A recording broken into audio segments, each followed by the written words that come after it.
Hello, and welcome to another episode of Sequel Decay. I am Chris Ranta, and with me is Stefan. Hello. And this week, we are talking about... The MCU. Again. Fuck. So we're covering the whole MCU, right? Run from it. No. God, no. We're, Come on, let's cover the whole MCU. Do it, I coward. would actually rather strangle myself to death. Fuck. Okay, so this week we are covering Spider-Man. We are going to be covering Spider-Man for the next 4 episodes. Boy, do I crave death. Some of you are probably wondering, well, why the fuck are you guys releasing 2 episodes in a week? And that's because we wanted to capitalize on views. Mainly, yeah. Yeah, mainly, yeah. Like we're not gonna sugarcoat it, guys. We just wanted to capitalize on views. And Far From Home came out on a Tuesday for some reason. Yeah, it came out on a Tuesday, and we figured, well, if we get this episode up early, it means we get hit. So our incredible Evil Dead episode will be the sacrificial lamb. Unfortunately, but please go listen to our Evil Dead episode. It's so fucking good. We had a great guest on with Kevin Martin. Would you recommend it? Not the Team Canada curler, but no, not him. Not him, but definitely talk about things that only Canadians are going to understand. So we're in St. Louis finally. Oh yeah. Yep. The Show Me State. Yep. That's what they call it, right? Yep. Well, anyway, I'm living in a shack in East Kansas City, so this is fun. Yay! This week we're gonna cover Spider-Man Homecoming and Spider-Man Far From Home. Yep. And then we're eventually gonna work our way into the Sam Raimi movies. Then we're gonna do the Amazing Spider-Man movies. And then we will cover Spider-Man Into the Spider-Verse. The order in which these will be released will be determined later on because, we don't give a shit. Not really, no. We're kind of playing it by ear. However, we're not going to do Venom because we know a sequel's coming, so we're just going to wait for the sequel and then just do a full-on sequel decay for that because that makes the most sense. Also, it wouldn't really fit with any of the other ones. Like, the closest, we were originally going to do it with Spider-Verse because they're both kind of spin-offs. Yeah. But they don't actually really have much in common. No, not really. And also, again... Other than they were both made by Sony. Yeah, and they show, both the best and worst of Sony still having the rights. And that would have been an interesting discussion, but unfortunately they're making a sequel to Venom, so can't do that. Nope. Alright, so Stefan, why don't you tell us a little bit about Spider-Man Homecoming? So, after Marvel Studios / Disney negotiated themselves into a little power-sharing agreement or whatever the fuck with Sony, they got the rights back to use the character of Spider-Man, and they cast English actor Tom Holland in the role, and he originally appeared in Captain America Civil War, but his first solo movie was Spider-Man Homecoming, which was released in 2017 and was directed by John Watts and written by 6 people, including Watts. Yeah, 2 of those people worked on the Vacation remake, actually. That's very true. And it was very awful. Boy, I look forward to that episode. Spoiler alert, this movie is better than the Vacation remake. Who knew? It stars Tom Holland, as well as Michael Keaton, Jon Favreau, Zendaya, Donald Glover, Marissa Tomei, and Robert Downey Jr. Oh, and Hannibal Buress. And Hannibal Buress in a couple very short scenes that are probably the best performance of the movie because he sounds like he's mostly asleep. And it's peak Hannibal Buress. So in the movie, Peter Parker's already an established hero, and he's kind of waiting in the wings to be an Avenger after the events of Civil War. He's not quite getting the mentorship he wants from Iron Man, so he kind of seeks out his own way to prove himself. That kind of comes in the form of a kind of scavenger named Adrian Toomes, who turns into a alien technology turned weapon arm dealer. A complicated but accurate way of putting it. Yeah, most of the movie is them going head to head more or less, and Peter struggling to live out his existence in high school. So, Stefan, what'd you think of the movie? Okay, so I'm a massive Spider-Man fan. Spider-Man's easily my favorite fictional character, by far. I don't know that any property means as much to me as Spider-Man. But most of the movies to this point, even the ones that are usually considered good, like the first 2 Raimi ones, I'm just not that huge a fan of. I don't think they're a super good representation of the character, but we'll get into that later. Homecoming is the first Spider-Man-centric movie that I think really captures that for me. I really like this movie. Okay. I don't think it's a perfect movie. I have some problems with it, but overall, I think it's my second favorite Spider-Man movie. Chris, what do you think of Homecoming? Jesus Christ, you're so close. Okay, so when I saw this initially, because I saw this a couple years ago in theaters, I thought it was okay. I didn't think it was that great. I was just kind of on the, yeah, whatever. But I think at this point, like, they had already rebooted Spider-Man the once already. This was the second time they were rebooting the character. The MCU was really losing its charm on me, so I was just kind of in that I don't give a fuck mood with the MCU, and in a very jaded way, and I think that did kind of shadow a lot of how I felt about the movie. So after I watched it again in light of Far From Home, I think it's my third favorite Spider-Man movie. Oh, really? Cool. Yeah. It's not my favorite live-action Spider-Man movie. We'll get into that in a future episode. It's certainly not my favorite Spider-Man movie. We'll get into that in a future episode. But I think that you're right. Like, it's probably the one that best represents, you know, the comic version of Spider-Man and the Spider-Man that we've all grown to love. Yeah, I really enjoy the movie. Why don't we talk about what this movie did right? Okay, so I think the first one that it did right, and it's not necessarily this movie because this wasn't his first appearance as Spider-Man, but No. Tom Holland's a really good choice. Yeah, no, Tom Holland's great. Like, he's a great Peter Parker, and he's an even better Spider-Man because he's really good at being quippy, but he's also good at being an awkward high school kid. And I think he's in, his 20s, I think? At this point, he's either 19 or, like, just 20. And Okay. he's playing a 15-year-old, but, like, he's a very young-looking 19 or 20-year-old. He's a young-looking guy, and he's also really good at capturing a lot of the mannerisms and tics of a 15-year-old kid. Yeah. Like, it doesn't feel like... I didn't want to compare these to the old movies, but it doesn't feel like, say, Tobey Maguire or Andrew Garfield, where you're sitting there going, there is no fucking way either of these pricks are in high school. Yeah, no kidding. And I mean, I don't know what they put in the water at British acting schools, but, like, for an English actor, he's really good at capturing that, like, very specific New York accent, too. Yeah, he really is. And that was another thing I wanted to bring up as far as things that this movie got really, really right, is that I think this is the only Spider-Man movie that really captures that boy from Queens thing really well. Mm-hmm. Because I really got a sense of the environment in this movie. And I don't think any of the other Spider-Man movies leading up to this did. Yeah. Like, in any of them, they could have taken place fucking anywhere. They could have taken place in the middle of butt-fuck nowhere for all I cared.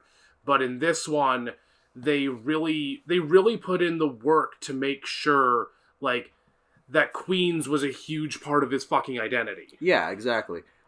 He's got the Queen's accent and everything. Well, not only that, but also a lot of the dynamics he has with the characters that he interacts with, like even the guy at the sandwich shop. Oh, yeah. Like, you really get, like, the Queen's vibe from, like, the sets, the like, characters, like, it's rich. People from all walks of life. Oh, yeah, no, like, it's rich in his blood, it's rich in his identity. Peter's a Mets fan, God bless him. Oh, God bless him, yeah. Such a good boy. Such a good boy. Okay, so... we're not going to talk about the Raimi ones, but just as a quick side note, in that movies, it's implied that Peter is a Yankees fan because Uncle Ben has a Yankees cap in a photo. Uh-huh. Bullshit. Peter is a Mets fan through and through. Garbage. But anyway, yeah, it's like you're saying, like, even in the Raimi movies, like, the one scene that it's even really brought up that I can remember is, like, the subway scene where it's, like, supposed to be a scene of New York solidarity, which... probably a post 9/11 mandate, but in this one, it's, like, baked into the identity of the movie. I mean, I don't fault the movies for it. I was going to say, I don't really see that scene as a post 9/11 mandate, though, but we'll talk about that later. It's, well I mean, I don't even know the specific date, so that might not even add up to anything. No, I mean, Spider-Man 2 came out in 2004. Okay. And last I checked, 9/11 happened in 2001. You know, I think you're going to have to double check that. I'm sorry. Fuck. That's a little, fuzzy on the details. Let me just double check real quickly here, okay? Yeah, it's not like we have to hear about it every fucking year. No. We'll be right back after this. I'm just going to double check here. Alright, so after further analysis, we had to check multiple sources for this, from Wikipedia to actually academic scholars, right? Yep. Yes, in fact, it happened in 2001. You know, you learn something every day. Fuck yeah, high five. Beyond Tom Holland, who we've established does a great job, like, he's like the perfect conception of what I think Spider-Man as a live-action character should be, especially a Spider-Man at that point in his life. Oh, absolutely. We'll talk about it later, but I like and dislike different aspects of the ones that came before. Tom Holland is the perfect synthesis. One thing we can maybe get into later is that it's kind of in the popular lexicon or whatever that Spider-Man is a teenage superhero. Yeah. When in the comics, at least the main comic line, he's only in high school for 15, 20 issues. Yeah. Something like that. He's not actually in high school for that long. He goes into college, like, right after. But... that was one thing I really liked about the Raimi movies, but that's sure enough. Yeah, the Raimi movies don't stick around in high school at all. Yeah. And the Amazing Spider-Man movies might as well not, because he's barely in school. From what I remember, anyway. Yeah, I don't even think he ever goes to school at any point. Yeah. But, like, the Ultimate Spider-Man comic reboot and, like, pretty much every cartoon series, except I think the 90s one, have him in high school. I think that and college are, like, his strongest, like, points narrative-wise, because, like, teenage superheroes are already, like, a concept that's ripe for exploitation. And I think going the route that they did with this one, kind of almost having, like, a John Hughes route with it at some points. Like, they even have the Ferris Bueller, like, rip-off scene, which is great. I think that was a really good way to put it. But anyway, aside from Tom Holland, like, I think this movie is generally, like, well cast, and we'll get to the villain later in a little bit, but I think Jacob Batalon as Ned Leeds is pretty... He's a fun character. Ned is my favorite, like, side character in Peter's life. Yeah. I would say in both of these movies. Mm-hmm. Especially because, like, this isn't an origin story, thank fucking God. Yes, that's one thing we should talk about. This isn't an origin story. They don't bring up Uncle Ben. Like, fuck. Yeah. Like, we didn't need to see that again. They never say whatsoever, with great power comes great responsibility.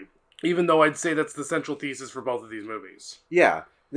I think you're 100% on with that. And with Jacob Batalon, like, I think it makes sense to have his character of Ned Leeds, like, discover Peter's identity and be as kind of integral, central to the story as he is, because, like, he does serve as that little exposition piece at the beginning, like, just in case you're, like, the one person who doesn't know the Spider-Man origin. Yeah. In which case, congratulations on waking up from your 30-year coma. Why the fuck are you watching this? Yeah, go hug your family. Go reconnect with society. It's a wonderful world. We're all gonna die. So in 11 much better years. than us. I think also he was firm to be like an appealing, funny character, and he very much is that. Yeah, he's that exuberant foil to the more introverted Peter. Yeah, he's my favorite side character in Peter's life because he's the one that has the most vibrant personality.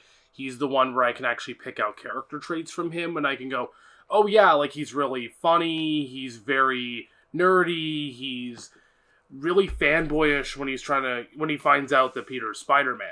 Yes. And there's so much about him that's really charming and really funny. Like, my favorite scene in the whole movie, both when I saw it in theaters for the first time and now, is when he's in the fucking computer lab during Homecoming dance.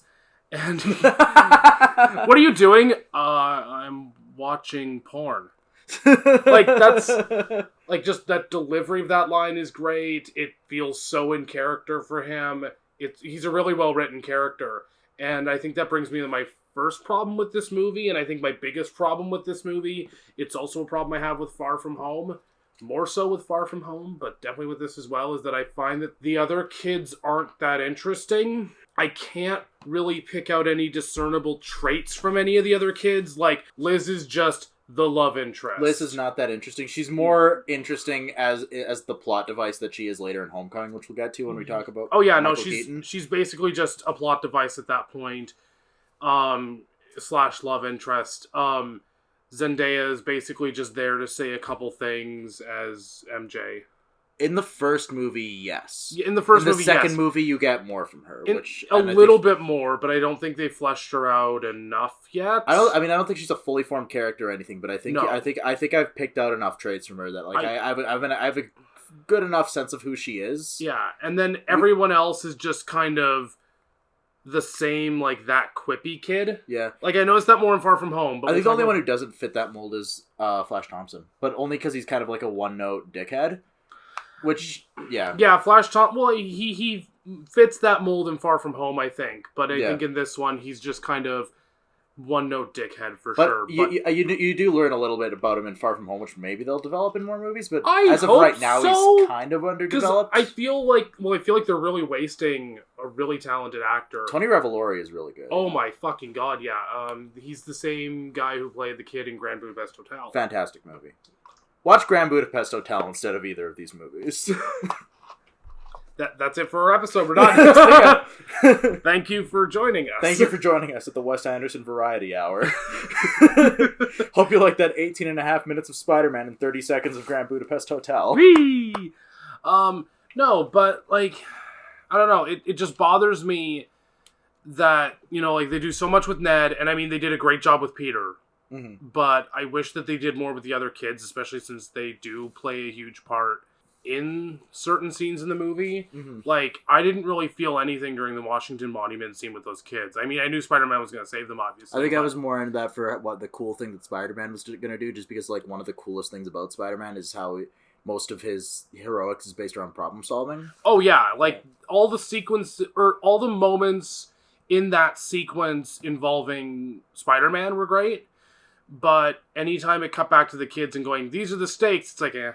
Except Ned, because Ned's Except Ned. Ned should be protected at all costs. But, like, the rest of the kids, I felt nothing for.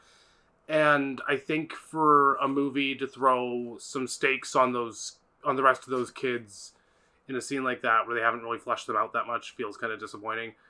But, you know, whatever. It's more disappointing in Far From Home, and I'll talk about that later.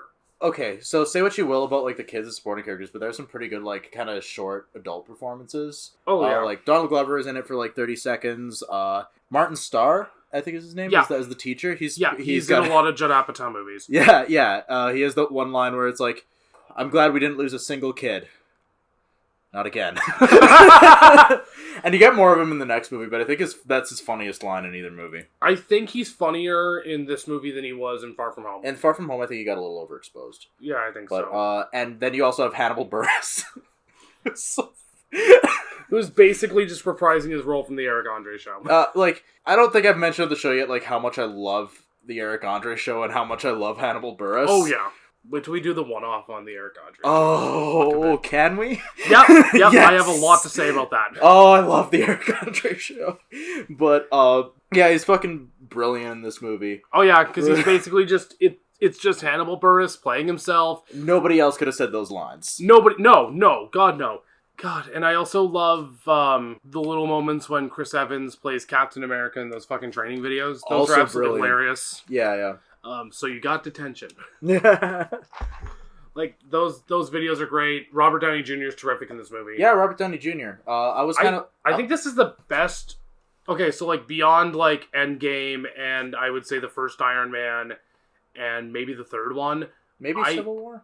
No, I don't think they do a lot with his character in Civil War. Oh, like, I disagree. I was going to say, like, this is the most that they've advanced his character in the MCU beyond, like, Endgame and the first Iron Man and stuff. I would still throw Civil War in there. Oh, God, no. Well, we're not talking about Civil War. Just know, viewers, that I am right.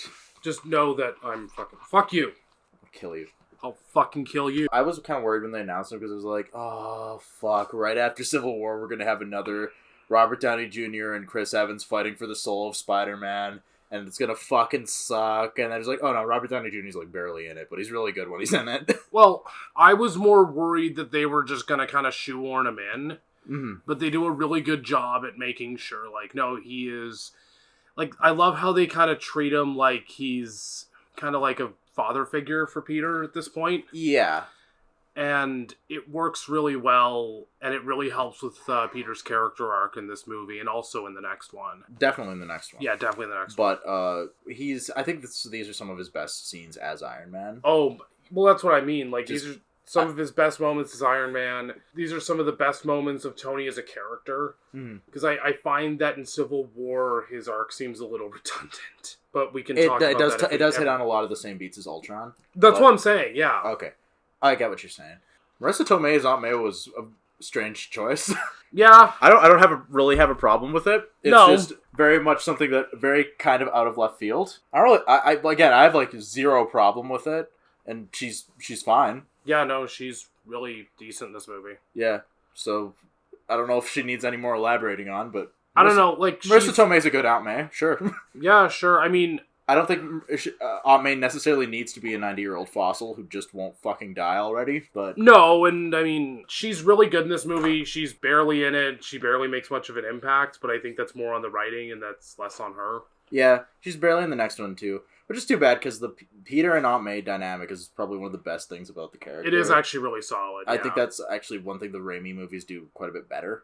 But as it stands, like, I like her as May. Yeah, I like her as May. There's no reason she can't be young and hot. And I do like the dynamic that Peter and May have in these movies, even if it's barely there. It reminds me a bit of the dynamic in the Ultimate Spider-Man comics, where May was not young per se, but like old enough that she could be very kind of snarky and on the level of the kids. Yeah.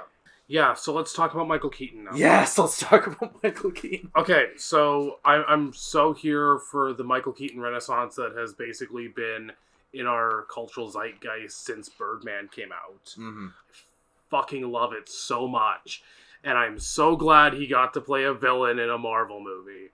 Because he is fucking fantastic in this. World's changing, boys. Time we change with it. Oh, that was only a trailer line, too. No, it was in the movie. No, he says the world is changing, boys, but he doesn't say time we change with it. Oh, yeah, right. No, I guess I watched this movie this morning. I should have remembered that because I watched it this afternoon. Yeah. Anyway, no, he's terrific in this movie. He is so menacing, and he is so charming, and he is everything that Michael Keaton should be, and I love it so fucking much. Yeah, I love what they did with the Vulture. Like, we can talk about, like, philosophy and theme-wise, but, like, even appearance-wise, because in the comics, like, a lot of Spider-Man's villains, like, have a very Silver Age design. Yeah. It's hard to make a old man in, like, a green jumpsuit with wings on it and a white fur boa, and it bears repeating, like, an old fucking man. Adrian Toomes in the comics is, like, 90-plus years old. Michael Keaton is not 90. Michael Keaton is not 90, so they did change that. But they made that look intimidating, like this, like, fucking black, like, pilot's mask with these tiny little green dots that are completely expressionless. This kind of mechanical, intimidating suit. When I saw that in the trailers, I was legitimately freaked out for a second. Like, wow, they really made the Green Goblin scary. I was like, oh. I'll get you again, Spider-Man! I want to... Okay, so this was around the point when everyone was starting to kind of catch on that there's a lot of repetitiveness and certain issues that the MCU consistently has, such as... We actually touched on this in our Avengers. Such as the music being bland and similar. Yes. Them using the same fucking Avengers theme all the time. Mm-hmm. The way that they kind of try to make the connection seems a little shoehorned and forced at times. Yeah. And the big one was... most of the villains fucking suck. Yes. At this point, the only ones that had left on impression were Loki. Loki. Is that really it? That's it. Ooh, maybe like the Kingpin if the Netflix shows had started by then. Kingpin and Purple Man. Yeah, but we're not counting those. I guess not. But like, again, I'm stretching here. And as far as the movies go, like, Loki was the only memorable one that I remember at this point. I mean, anyway. Ronan the Destroyer was kind of so bad it was funny. Yeah, that's true.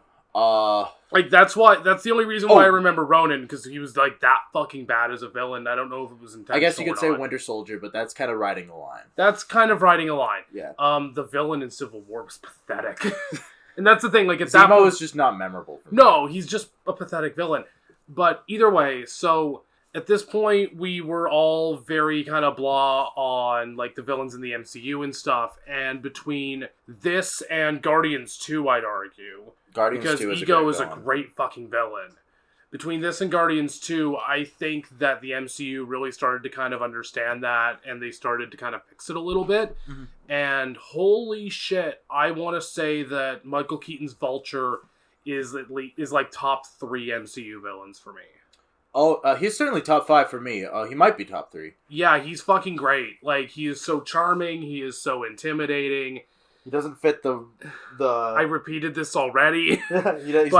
He's not a boring tech bro in a suit. Yeah, like, he is literally just...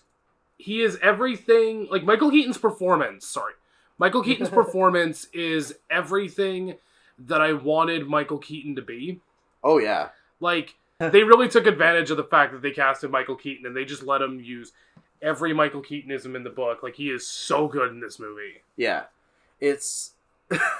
they do kind of let him run wild with Michael Keatonisms. They let him run... oh, yeah, but Michael Keaton's great. Who fucking cares? Let's hit the road, Pedro. He is such a charmer. And while we're on the topic of this, I want to talk about that twist. Oh, it's done so well.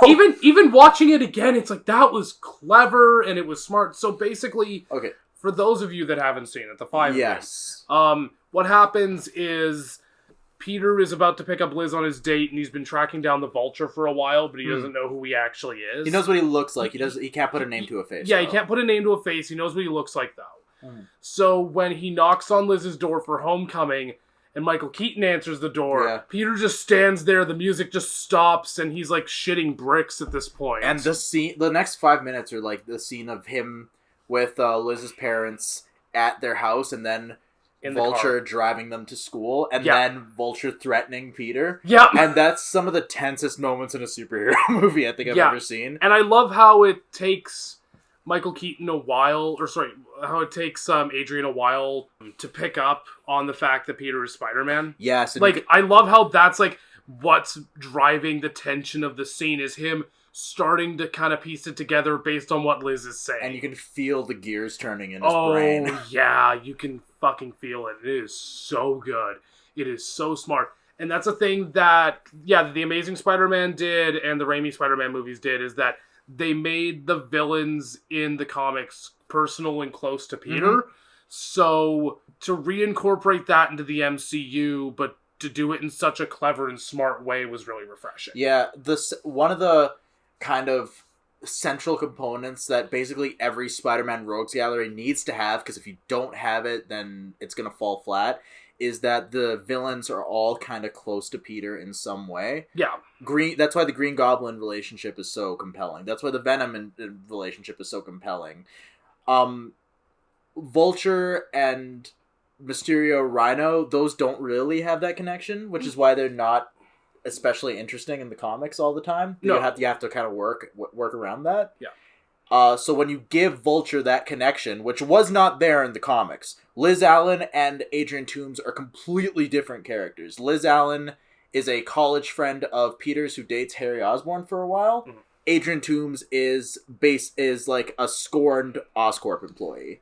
They could not be more different in the comics. But if you just work around that and change it so that the stakes are higher for Peter, like that's brilliant. Yeah, that's perfect. Mm-hmm. There are some other kind of minor deviations from canon that I want to mention. They don't really affect the quality of the movie. Well, but thank God you're here, because I wouldn't be able to. Yeah. Ned Leeds is a completely different character in the comics. That doesn't shock me. Ned Leeds, well, for one, he's white in the comics and a grown man. He is not Filipino. He probably does not act the way that he does in the movie. No, he's actually a reporter at the Daily Bugle, I believe, who dates Betty Brant. Which I guess that's what they kind of hinted at in the second movie. But he's only important insofar that he's murdered, and he gets blamed for being he gets framed as being one of the hobgoblins. Who are, and it was a kind of a recurring theme for the while, like, who's the hobgoblin? I'm very behind on my Spider-Man comics. I read a lot of Batman and other shit like that. Often some graphic novels, Watchmen, pornography, the usual. That good hentai shit. That's why I love The Evil Dead so much. One more plug for that episode. Please go listen to it. Please listen to it. It's so good. It's so off our structure, but it's still our best one. It's our favorite episode, I think, by far. Oh, yeah, for sure. Yeah, Ned Leeds in Homecoming actually bears more in common with Genki, who is a character in the Ultimate Spider-Man comics who is Miles Morales' friend. Okay. And who is, like, his confidant. Oh, okay. Yeah, other than that, Shocker's in this movie for all those Spider-Man fans of Spider-Man C-list villains. For all of, 15 seconds? Yeah, he's not in it for very long. It's nice to see him. He doesn't have a lot in common with this character, because in the comics, it's kind of a meme that Shocker sucks. Yeah, no, I know a lot about Shocker. For a while, my laptop wallpaper was just Shocker driving the Shocker mobile. I actually kind of like how they kind of play with that a little bit too in this movie, because Michael Keaton just kind of makes fun of him. Yeah, for calling himself the Shocker before killing him. Yeah. And on a side note, if you want the Shocker portrayed in a more sympathetic light, there's a really good comic called The Superior Foes of Spider-Man. Okay. Which has a lot of the D-list Spider-Man villains kind of forming a team and like kind of commiserating about how shitty they are. And that's a lot of fun. Other than that, I don't know, I guess Donald Glover plays Aaron Davis, who you see more of him in Spider-Verse anyway.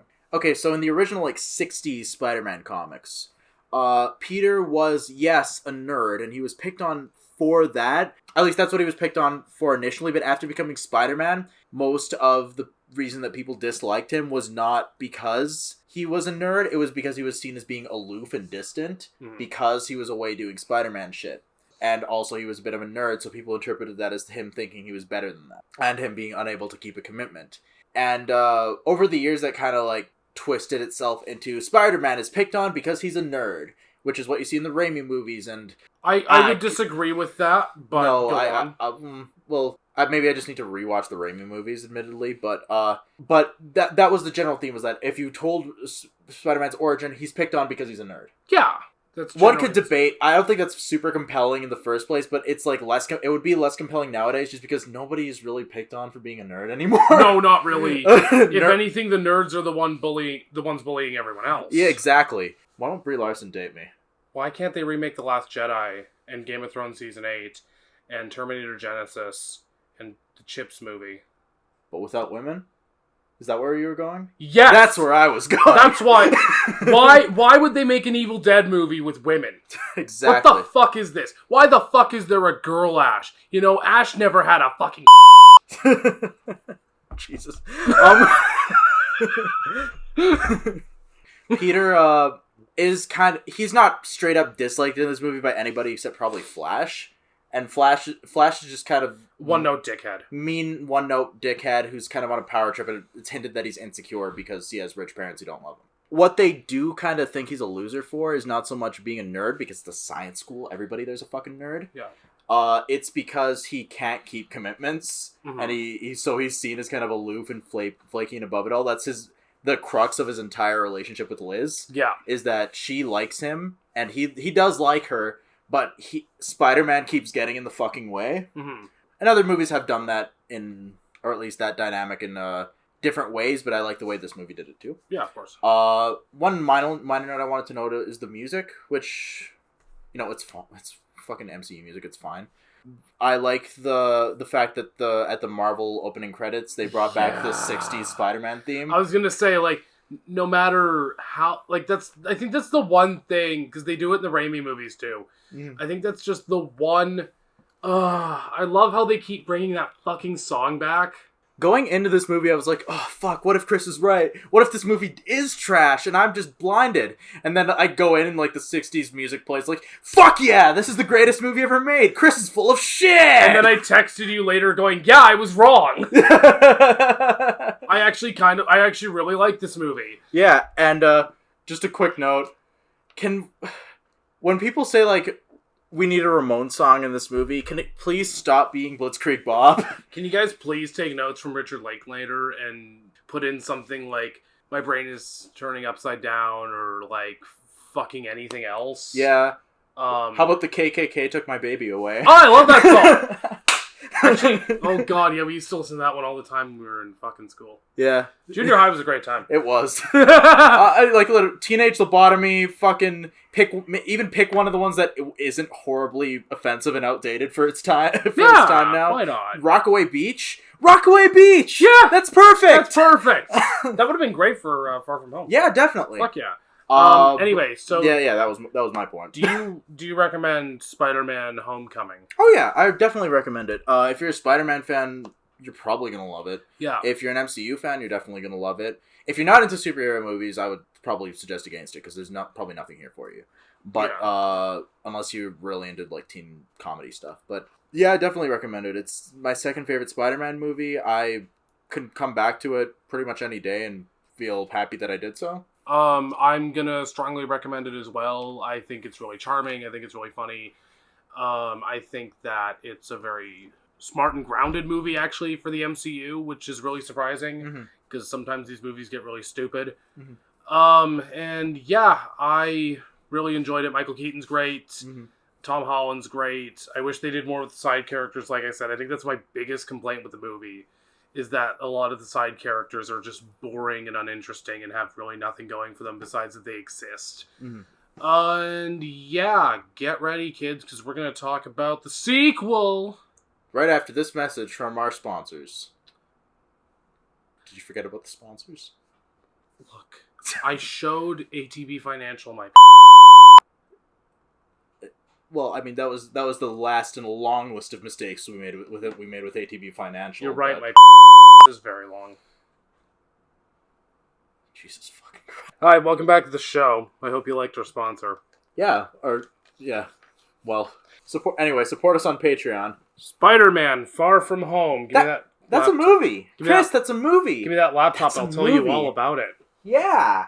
Spider-Man: Far From Home is a 2000... Should I keep this up? No, absolutely not. Starring Jake Gyllenhaal. Shut up! Jesus. And Tom Holland. Oh, I don't know why, but bad Scandinavian accents just get me riled up. Considering I am Scandinavian. Is Finland considered part? I think it so, sometimes is, but for the most part, the language has nothing to do with the other Scandinavian languages. It's got more in common with the Baltic ones. Yeah. So yes, geographically, Scandinavia. Language-wise, not at all. Anyway, you all learned something about Germanic languages and Scandinavian geography today, so... Cool. You don't say you don't learn anything on this podcast. Fantastic. Spider-Man Far From Home came out yesterday. And, well, yesterday as of recording this. Yes. And so, obviously, it's a 2017 film. Let's just completely mislead and date this episode. It's 2019. It came out in 2019. And it was directed by your boy John Watts. Once again. It was written by 2 people this time instead of 6. Mm-hmm. I think they brought back the guys who rewrote the most recent draft. Yeah, Chris McKenna and Eric Sommers. Yes. And Eric Midsommers. You're seeing that on Friday. I am. Let me know how it is. I am so fucking excited. And of course it stars Tom Holland, Kobe Smulders, Jon Favreau, JB Smoove, Jacob Batalon is back, Martin Starr, Marissa Tomei, Jake Gyllenhaal, Samuel L. motherfucking Jackson, and of course Zendaya reprising her role as Michi. Watch some viral videos, guys. It follows Peter Parker and his friends as they go on a science trip to Europe? Miscellaneous European school trip? I don't know. Yeah. They claim that it was a science trip, but they're not doing anything scientific there besides, I guess, mating. That's a biology thing. I guess. It looks a lot more like my junior high trip to France where we literally just dicked around the whole time. And it was supposedly like a culture trip. You don't fucking do anything. We did absorb culture, just maybe not the culture they expected us to absorb. Okay, just a quick side note, but when you pull up on a junior high in France and 80% of the kids are out in front smoking cigarettes, it's like these kids are what, 13, 14? It's that's culture for you. Were your classmates just smoking darts while they were there? No, we didn't smoke cigarettes or anything. We just kind of stared open-mouthed as they... Don't you know that's bad for you? Shut the fuck up. Oh, sorry, that was my Canadian French accent. Yeah. It was bad either way. That was about as bad as that time when Steve Martin played Inspector Clouseau. That was pretty bad. That was awful. Yeah. Sorry, those 2 times. Mm-hmm. Anyway, so this is the 23rd film in the MCU, and I don't know if this is the start of Phase 4 or the end of Phase 3. Who gives a fuck? Anyway, so while they are in Italy, some shit goes down in Mexico with Nick Fury and Maria Hill, and they meet Quentin Beck, aka Mysterio, and Spider-Man has to team up with them in order to save the world from the elementals that are causing havoc and chaos upon Europe. Yep. So, what did you think of the movie? I really liked it. Okay. I didn't like it as much as Homecoming. I think if we were to go back to my objectively correct Spider-Man rankings, I think it would probably be... You fucking arrogant dickhead. I ought to just fucking shoot you. I am the arbiter of all things Spider-Man! Look at the rabbits, Lenny. Look at the rabbits! If I were to rank the movies again, I would probably say it's my fourth favorite Spider-Man movie after Spider-Verse, Homecoming, and Spider-Man 2. I do like it, and the more I think about it, the more I like it, but I do have more problems with it. Generally, it kept my attention the whole time. I like the villain. I just like what it does with Peter's character and the themes it explores. I dislike other things about it, but we can get to that. Chris, what did you think about Far From Home? This is my fifth favorite Spider-Man movie, maybe, but gotta go through all the others again to make sure. Mm-hmm. Yeah. This is all pending. This is pending, yeah. This torturous fucking month of nothing but Spider-Man shit. So Spider-Man. 4 does- more weeks of fucking Spider-Man. Kill me. Are we gonna Kill blow me. our fucking brains out? Yes. Probably, because we're dumb. I await it in I awaited gripping anticipation. when I watched The Amazing Spider-Man 2. Whoa. Anyway, so, Stefan, I thought, I like this movie quite a bit less than Homecoming, actually. Mm-hmm. Like, I watched this before I rewatched Homecoming. So when I walked out of the theater and I went, wow, I feel the exact same way I did about Homecoming when I saw it for the first time. I was really scared to rewatch Homecoming. I was like, oh shit, this is gonna be a fucking nightmare. But rewatching Homecoming, I went, okay, well, it's still fine. Yeah. I still think the movie is just completely fine. I don't think it's great. I don't even think it's really good. I just think it's good enough. I think that a lot of the problems I had with the first one are more apparent here. One thought I just had is that the environment doesn't really play as much of a role in this case. Because in the first movie, that's a Queens movie. It couldn't work without the environment of Queens. No. Aside from the little dalliances they have in DC. Mm-hmm. Whereas this movie, you have what should be pretty interesting scenarios. They're in Venice, Austria, Prague, wherever the fuck, London. But the only time that like the environment really plays a role, other than the general fact that they're supposed to be on vacation, is when they name Mysterio, because Mysterio is the Italian word for mystery. Yeah.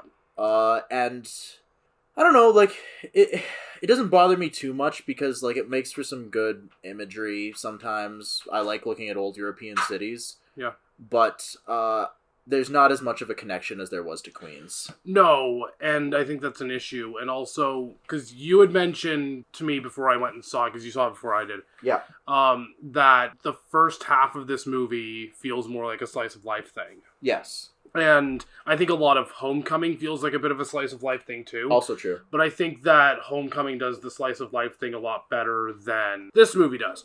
I think what Homecoming does really well is that, yeah, like a lot of those side characters, like I said earlier, are very one note and boring, but they don't take up a lot of the film. But now they do. And they don't really go anywhere with a lot of these characters. Like, they do a little bit more with MJ, but not enough.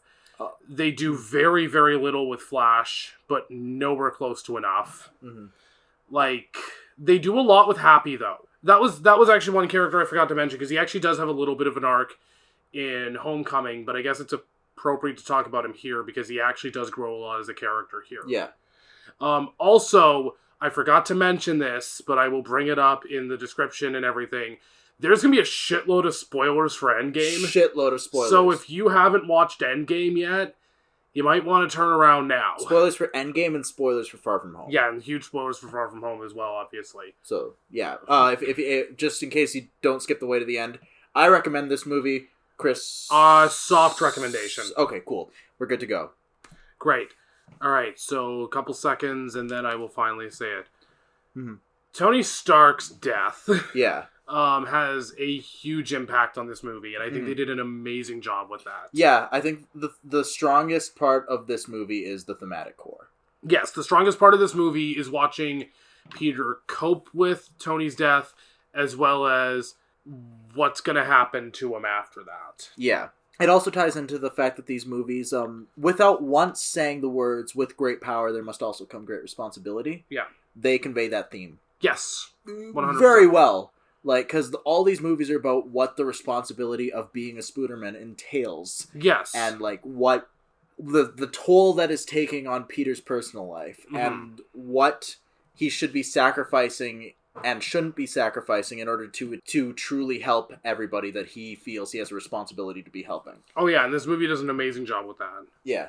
Much like Spider-Man Into the Spider-Verse and Spider-Man 2 before. Back to the point about the slice of life thing, and I'll get to the supporting characters in just a quick second, but I kind of disagree with you on that. I think the slice of life stuff was mostly like pretty well handled. I didn't really feel it dragged because I love it when like extraordinary people just do regular shit. I love like that's like crack to me. I'll watch that for days on end. I sometimes if I'm watching like a long like shonen anime or something, I just want one episode where they're just like having a picnic the whole time or something. Well, I mean, I like that too, but the problem is that the people around Peter aren't that interesting. Yes. So watching him do those ordinary things feels like more of a drag. And the other problem is that Ned is barely with them. Also true. Because Ned basically gets taken away by this C plot that goes... It was kind of funny. It had funny moments. It had funny moments, but I feel like it didn't need to be there. Yeah. I also feel like this movie is about 10 or 15 minutes too long. Yeah. The slice of life points are not the strongest part of the movie, but no, God, no. I generally like them. You are right in the sense that most of the characters in them aren't quite developed enough. I think MJ is actually pretty... I had a better idea of who she was as a character by the end of this movie than I did at the end of Homecoming. Because I think that is mostly just because Zendaya is a pretty good actress. Betty Brant, who appeared in the first episode, she's actually the first episode, first movie. She also actually plays Ryan Gosling's daughter in The Nice Guys, and she's fucking great in that movie. She's great in it. Too bad they waste her in here. They kind of waste what the hell's the guy's name who plays Flash in this movie again? Tony Revolori. Yeah, they waste him too. Yeah, Jesus Christ. They kind of waste Angori, I think is her name, Angori Rice. Angori Rice and Tony Revolori, which is too bad because Angori Rice has like really good comedic timing. Yeah, no, she does. Not only in Nice Guys. Not only in Nice Guys, but in Homecoming and at the very beginning of this one, there's these like news reports that she does because she's like a reporter, which are mostly these like really shitty, like Tim and Eric style PowerPoints that are just so awkward, and those are just like some of my favorite parts of either movie. But as a character, she's not there. She's one note. She's one note. She's very, very one note. But it's not like Betty Brant was that interesting in most other iterations. Oh yeah, because the only ones that I can remember is like aside from the comics, like in the '60s cartoon, she was Peter's main love interest. Yeah. In the Raimi trilogy, she was Elizabeth Banks, essentially. Yeah, she was J. Jonah Jameson's secretary. But she was just basically Elizabeth Banks sitting there collecting a check. Oh, no. You're totally right. I was just talking about role. And this, it makes sense she's a school reporter, because she's kind of a reporter. Yeah. But that's about as much development as you get with her, other than, her little interplay with Jacob Batalon, which is funny. It's just, I don't really... It's not that... It's disappointing that she gets wasted and Tony Revolori gets wasted because, he shows his comedic chops in Grand Budapest, flawlessly. He's so good in that movie. Mm-hmm. And Angourie Rice is so fucking good in The Nice Guys, and it's just so disappointing to watch both of them just kind of get shafted. Yeah. They do kind of hint at maybe some things to come for Flash, though. Because a little bit. It looks like they're kind of taking the character in a different direction, where it looks like he's from a rich family and he's very obviously being neglected by his parents. Mm-hmm. Kind of the Harry Osborn route, almost. But in the comics, that's not the case. He's from a more working class family, and he gets abused by his father, who's an alcoholic. So he gradually becomes an alcoholic, but he also becomes friends with Peter. And then he loses legs in the war, and then he becomes Agent Venom. And Flash in the comics is a really good character. Obviously, yeah. None of that is apparent in the movie. Yeah, in the movie, he's one-note dickhead. He has a little bit of characterization they give you, but it's not he's really one-note dickhead. But it's not enough in the movie to, make Betty, him that appealing. And then Betty is one-note love interest. Yeah. I kind of feel that way about MJ as well in this. And I think Zendaya's wonderful in this movie. Yeah, she's great. I think she is a huge part of the reason why I don't completely hate the character yet, because I think that she's really underwritten. Mm-hmm. And I think that Zendaya does a wonderful job at taking what little she has and making it work. She's got great comedic timing, too. She's got great comedic timing, and she's very good at being awkward.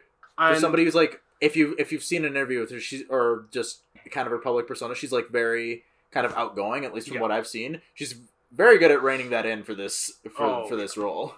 I think the biggest problem is that, and any issues I have with the characters are 100% with the writing. Yeah. I think performance-wise, everyone's pretty good in this movie. The biggest issue with the writing is that all of the side characters are just kind of there as like, here's this person who has one note, this personality or caricature, and they're quippy. Mm-hmm. That's it. And I find it, I'm sick and tired of it. I just want them to actually develop some of these side characters a little bit more. Obviously, they're going to do more with MJ later on, and I'm looking forward to that. I hope they do more with Flash Thompson, but I don't know. I think this is the last we're going to see about Betty Brant. I think this is the last we're we're going to see about Betty. That makes me very sad because Angourie Rice is great. Mm-hmm. Yeah. Let's talk about Jake Gyllenhaal because he is great. Yeah. As always. He was wonderful. That was so surprising to me when they announced him. Like, holy shit, he's going to be in an MCU movie? Yeah. And holy shit, he's going to be Mysterio? Because Mysterio is like, that's like not the first villain I think of when you think of how to further develop Peter Parker's story. Mysterio? Yeah. Like, I love how they're kind of taking these lesser known-ish Spider-Man villains. And I should have learned my lesson because Vulture is kind of in that same camp too. I love how they're taking these villains and making them, like, defining them really well in the movies and making them work really well in the MCU. Yeah, and I love it because Mysterio is, like, one of my favorite kind of B villains. Mm-hmm. But he's so good. Like, okay, so if you going into the movie, Mysterio originally appears to be, like, a hero. Unless you're going in already knowing anything about Spider-Man, in which case you know he's the villain. Yeah. And you know that his gimmick is that he is an illusionist. Yeah, because he's a special effects artist in the comics. In the comics, he's a special effects movie artist. Yeah. And that's why he's able to enact that, which... Hey, I know something about the comics, you know. There you go. In this, they change it up a bit and tie it into Tony Stark, which makes sense. He's kind of this tech bro who created the whole kind of alternate AR system that Tony Stark showed off in Civil War, I think it was. Yeah, and during his MIT presentation. And he felt slighted because he took his technology, I guess, in a direction he didn't want. So he decided, okay, well, now that he's dead, he's going to become the world's greatest hero. Basically as a way to spite Tony. If there's one issue I kind of have with his characterization in this, and it's more of an issue I'm starting to have with Marvel right now, I'm getting really tired of them tying all of their villains, or a lot of their villains, into some sort of personal beef with Tony. It happened with Vulture. I know it happened with someone else, and I can't remember who it was now. Jesus Christ, if I had the list of movies in my hand, I would actually be able to be like, yeah, it happened with this one too. We don't care enough to look it up. Who cares? I know it's happened with other villains besides the Vulture and Mysterio, and I'm just getting really sick and tired of it now. I was kind of worried with Mysterio, like, for the first half of his appearances, I guess, because it was like, because Mysterio's playing, I'm generic hero guy from another world, and I'm here to save this world before I can destroy yours like it did mine. Yeah. He's like, Jake Gyllenhaal's good in this, and I know the turn is coming, but I hope this isn't his personality, because that would be kind of disappointing. And then the turn happens in this really great scene in a bar, where he talks to Peter, and he, like, kind of sort of coerces him into giving the glasses that Tony left him. Yeah. Which are the key to a lot of power, essentially. Yeah. Like, tech power. I don't know, it makes sense in the movie. And then the illusion comes down, and you start to see what his, like, actual power is. Yeah. And his personality does a complete 180, where he's just this snarky, arrogant tech bro dickhead who, even if, like, the occupations are completely different, is much more like Quentin Beck in the comics. Yeah. He's so much fun to watch after that. Oh, yeah, he's, like, because Jake Gyllenhaal's just so good at playing horrible people. Oh, yeah. I mean, look at, case in point, Nightcrawler, I guess, to an extent, Donnie Darko. Yeah, yeah. I mean, he's got those crazy eyes. Oh, my fucking God, is he ever. He's a beautiful human being. Oh, he is. But he's very charming. He's very charming, but those eyes, they do every night. For you. Yeah. Canada Day was last week, and we didn't even bother... Well, last week, a couple days ago. A few days ago, and we never bothered to acknowledge the fact that we recorded the Evil Dead episode on Canada Day. Oh, yeah. Yeah, we did. Go listen to that episode. Shows how patriotic we are. No, I really like Jake Gyllenhaal in this movie. I just found, some of his character development to be a little, repetitive and bland. I think it works more for Jake Gyllenhaal than it does for others that I can't remember right now because we both are over these movies. Yeah, we both don't care enough, but at least for sure it's at least for sure repetitive with Vulture, and watching, both of these movies have villains with similar backstories in the same sort of subsection of this franchise feels really frustrating, and I don't really like that at all. Yeah. And it just feels like they're running out of motivations. If they it's lazy. If they repeat it in the third Spider-Man movie, we'll know it's laziness. Yeah, we'll know it's straight up laziness. But they do. One thing I love, actually, this is like maybe my favorite part of the movie, is the aesthetics around Mysterio and his illusions. Yes. Because he looks great. Like, again, very hard Silver Age comic to replicate. Green jumpsuit, purple ass cape, fishbowl. That's Mysterio's design, and it's to the point where it's become a joke. Like in the comics, Spider-Man just calls him fishbowl. Yeah, and they do different things to make him more intimidating. But like you always have that kind of strange looking costume, and in this, you still have the fishbowl head, but it almost looks kind of off-putting and creepy. And it does look cool though. Yeah, it looks really cool, and it's more armory, his costume. Which is not usually a trope I like, but it works for this. Yeah. And his cape is still purple, but it has, eyes on it. And he has, kind of a third eye motif going. Yeah. Where he's, energy blaster, Illuminati symbols almost. Mm-hmm. Or, what the fuck is his name from Gravity Falls? Bill Cipher, almost. And, obviously, and you know this if you go in knowing anything about Mysterio, Mysterio's gimmick is that he's a master of illusions. He doesn't actually have any powers. Yeah. His first appearance in the comics is him pretending to be a superhero so he can unseat Spider-Man. Yeah. While simultaneously being a mustache twirling villain. Yeah. And in this, he has these illusions that they're purported to be kind of like the elementals from the comics, but they're actually just illusions created by Mysterio's drones and AR machines. Yeah.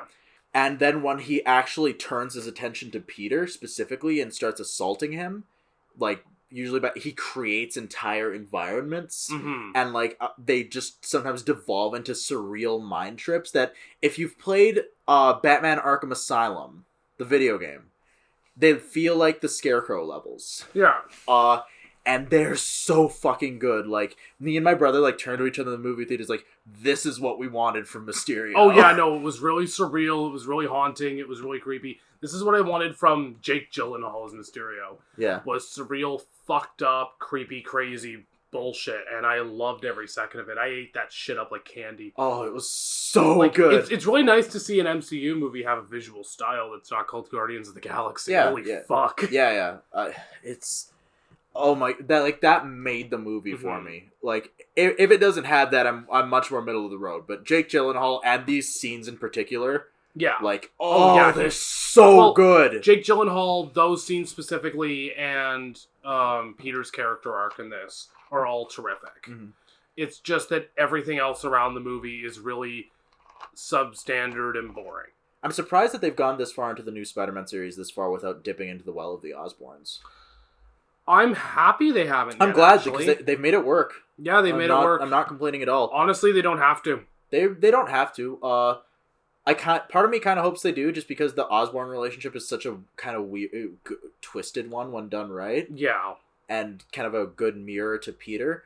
But at the rate they're going, yeah, they don't really have to. No, they could probably get away with it. Just like how we can get away with not doing fucking superhero franchises all the time. Yeah. Fuck yeah. Still not doing Iron Man. Fuck no.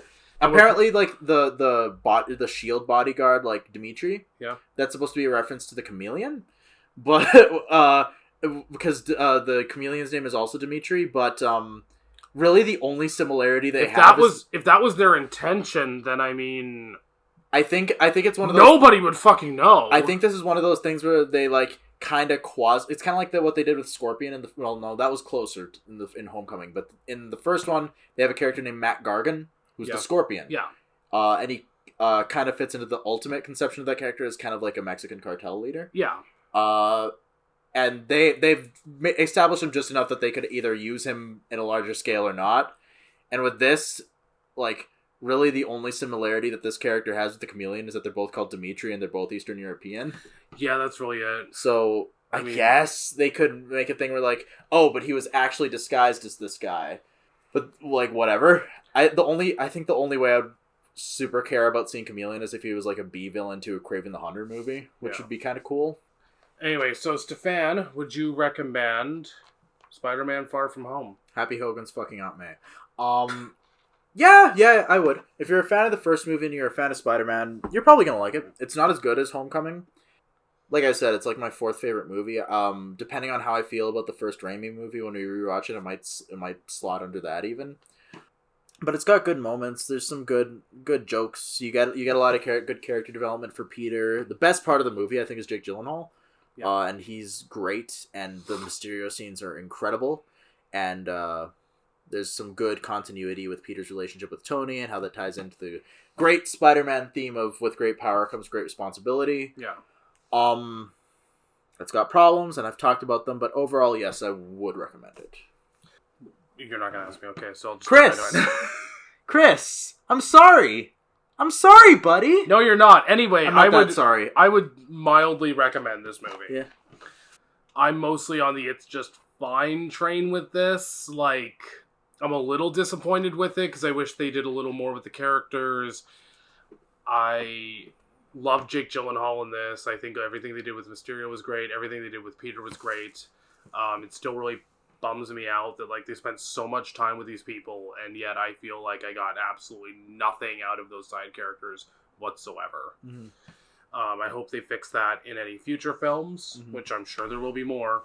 But, I mean, ultimately, I would recommend this. And stay for the mid-credits scene. Stay for the mid-credits scene! It's so fucking good. It's so fucking good. Like, if you've seen it, we know what you know what we're talking about. Yeah.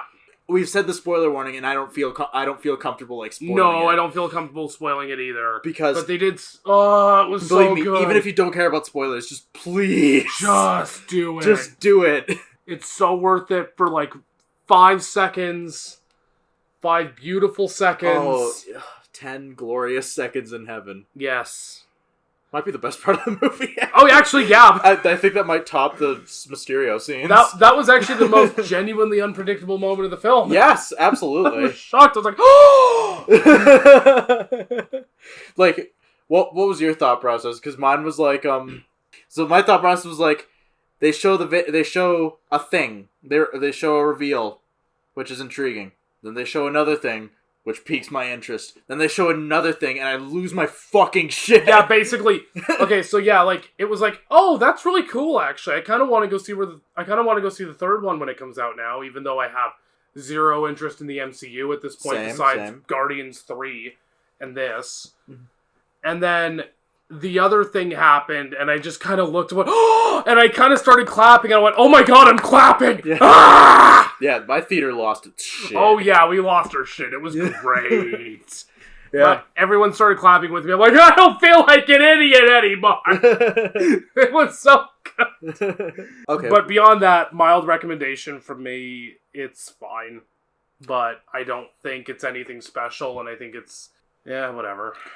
We've kind of talked about this, so I'm not going to belabor it too much, but, like, where do you see MCU Spider-Man going? Well, obviously there's going to be another one. Oh, there will be. I think, honestly, if they actually do more with side characters and stuff, I think it'll get even better from there. Yeah. Because, I mean, I do want the slice of life shit to be more interesting. The problem is that they're just not allowing it to be. Mm-hmm. And hopefully then, you know, that section of the film will be better. I would love to see more with Zendaya's MJ or Michi. Yeah. And and I can't wait to see what else they kind of do with Peter. But I'm not going to be, like, racing out to go see it at this point, I don't think. Mm-hmm. I might just go depending on what the movie's about. If they just drop the whole Mysterio thing, I might not even bother. But I hope that they keep going with that. Yeah. I'm I think I mentioned in the Avengers, like, in the Avengers episodes, but the only MCU movies that I'm, like, super invested in at this point are Spider-Man and Guardians. Yeah. Everything else, like, if they announce a Moon Knight thing, cool. Yeah. I'm down with it, but as of right now, there's not enough A, material, and B, compelling stuff to keep me hooked. Yeah, because right now, like, all they have is just shit where I'm like, yeah, whatever, I don't care. Yeah, that's fine. Like, most of it'll probably be fine, but I'm only really in it for Guardians and Spider-Man. Yeah, like, most of it I'm going to wait for Disney Plus, but not Marvel, Guardians and Spider-Man, I think I'm, like, excited for. Yeah. That said, they're definitely going to do a third Spider-Man. I'm very down with it. I think this is a pretty good time to be a Spider-Man movie fan. With what Marvel's doing and what Sony's doing. Yeah, I'd even say with the game too. The game too, which just illuminated. Oh yeah, I've played it. Have you played the whole thing or just a little bit? I've played a little bit. I watched a walkthrough for most of it because I don't have a PS4. So, and I'm not going to buy a PS4, so this is the only way to get the story, and the story's fucking great. Oh, it's so good. It's the best Doc Ock story, I think. Oh my god, yeah. Good time to be a Spider-Man fan. I think Marvel is, like, actually maybe not getting enough credit with regards to Spider-Man about how, like, much of a different route they're taking. Not in terms of, like, themes, but in terms of, like, actual story direction. Like, because they've just completely subverted canon a lot of the time. They've, Mary Jane Watson is not even a fucking thing. No.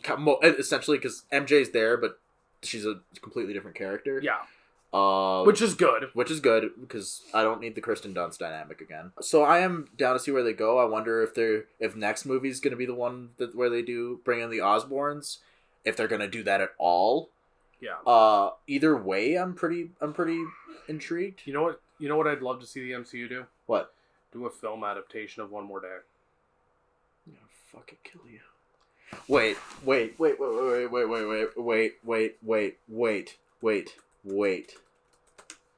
What? One second. Are they actually doing it? Trust me on this. Just wait. Before we end this recording, and I fucking bury your body in a ditch for even suggesting that One More Day even be brought up. What if they made a movie based on Spider-Man Reign? Do you know what Spider-Man Reign is? Please enlighten me.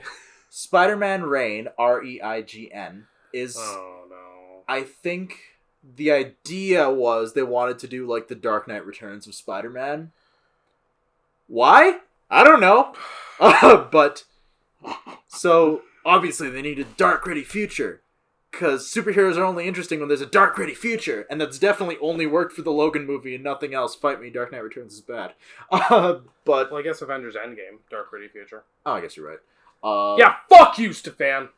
Stefan Salahio, SJW cock owned! But... With facts and logic, Ben Shapiro style. With the little sprinkle of Jordan B. Peterson. I hate the internet. So, Spider-Man is no longer married to Mary Jane Watson. Oh, I've heard of this, actually. Because Mary Jane Watson is dead. Oh, no, because Spider-Man killed her. Oh, no, I've heard of this. I've heard of this. With his radioactive jizz. Because his DNA is radioactive. And after enough years of just going at it like a bunch of rambunctious rascals. I completely forgot this thing existed. She dies of radiation poisoning. No, I remember. I've heard of this. I fucking heard of this, and it's... oh, God. One More Day is bad. Oh, Don't no, get me it's wrong. atrocious. It's awful. Spider-Man Reign might be worse. Almost as bad, certainly. Possibly worse. Oh, sweet baby Jesus. Oh, God. Imagine watching Zendaya die of radiation jizz poisoning. Go watch her new show in Euphoria on HBO. Is that supposed to be any good? I've heard it's pretty good. I've heard it's super explicit, but I've heard it's pretty good. Well, she's talented. I'm sure it's good. But... Zendaya is Michi in Euphoria. Where there's a scene where you see 30 penises. John Waters, come on, go up the ante, get 31 penises in a single frame. Do it, coward. Okay, well, I've had enough. I'm sure there'll be more time for nerding out about Spider-Man comic stuff later. Maybe. Do you have any recommendations? I guess we could bring that up at the end of the month. We could do that. Quick note, we'll bring up comic recommendations at the end of the month, but another cool thing about these movies is that neither of them have a comic counterpart.